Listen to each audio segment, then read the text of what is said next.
Amen. Never. So let's take a communion meal here. Oh, certainly. Well, you know where we're going, y'all. We in 1 Corinthians 11. All right, let me get there real quick.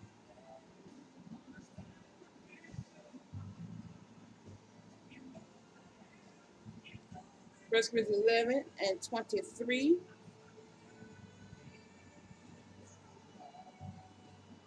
Every time I teach this, I'm believing for God to give me greater enlightenment on these scriptures, and He does.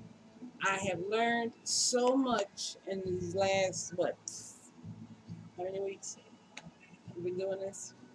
About 40 weeks. About 40 weeks. That was before we came on. We were doing teachings on the communion, and God is enlightening me every single time.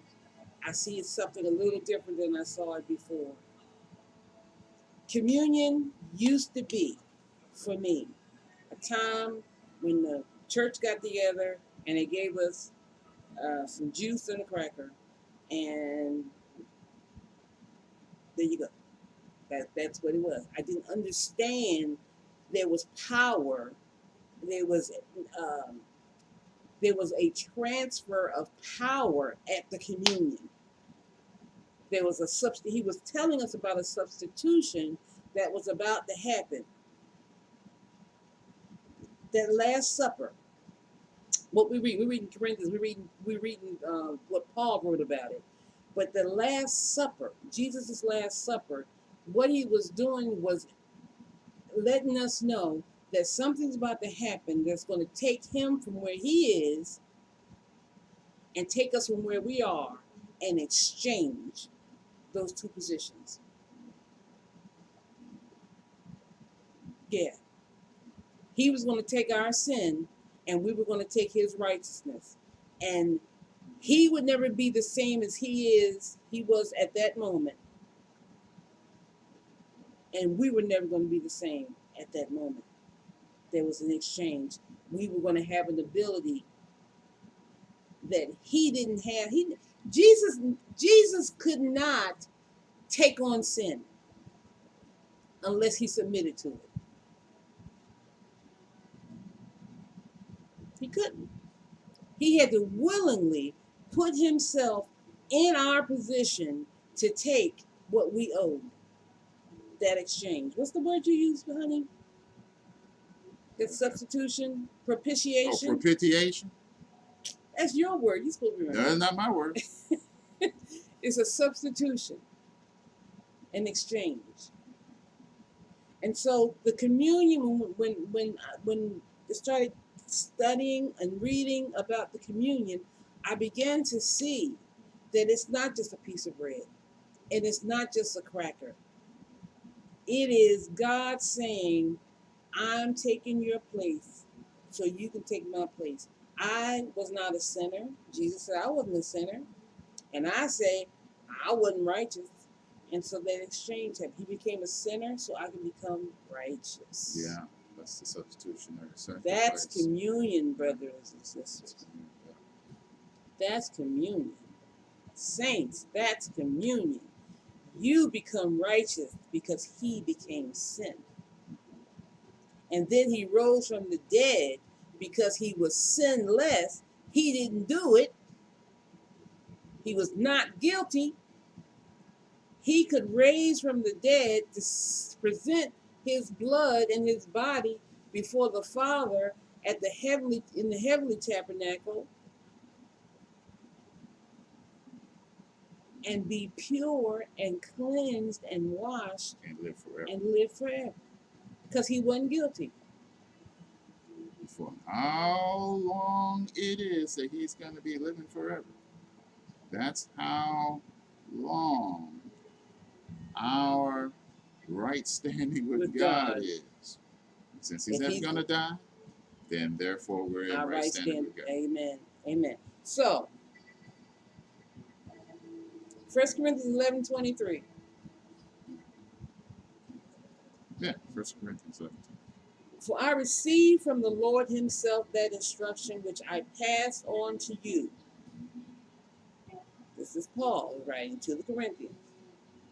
that the Lord Jesus, on the night in which he was betrayed, took bread.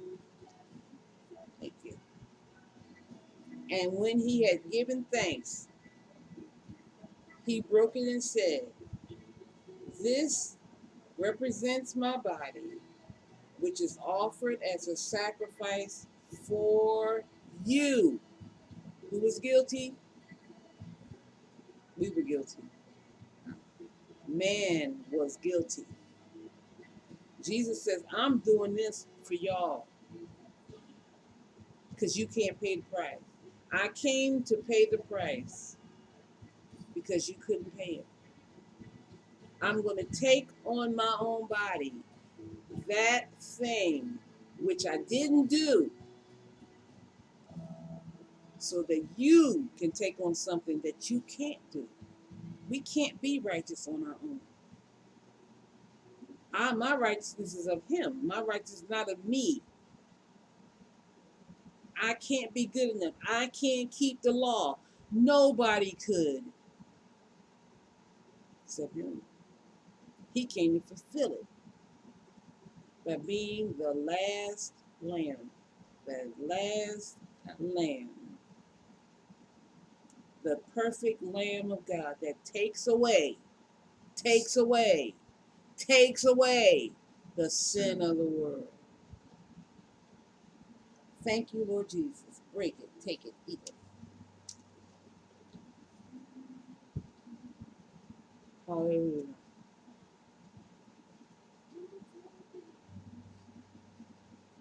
Thank you, Lord Jesus. Thank you, Lord.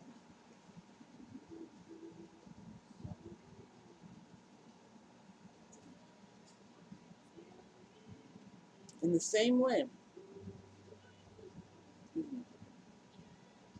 same way, after supper, he took the cup. This cup is a new covenant, ratified, and established in my blood. Do this as often as you drink it in the affectionate remembrance of me. The blood, the blood, the blood. The blood that never loses power. The blood that cries out greater things than the blood of Abel. Abel's blood was crying out for revenge. What does Jesus' blood cry out for? That we'll be one with the Father. That we'll be righteous. That we will be holy. That we are forgiven. That we are cleansed. That we are whole. Guiltless is what it says. Not guilty. Everyone that receives me as their Lord and Savior is not guilty. The blood, the blood, the blood, the blood. Drink ye all of it.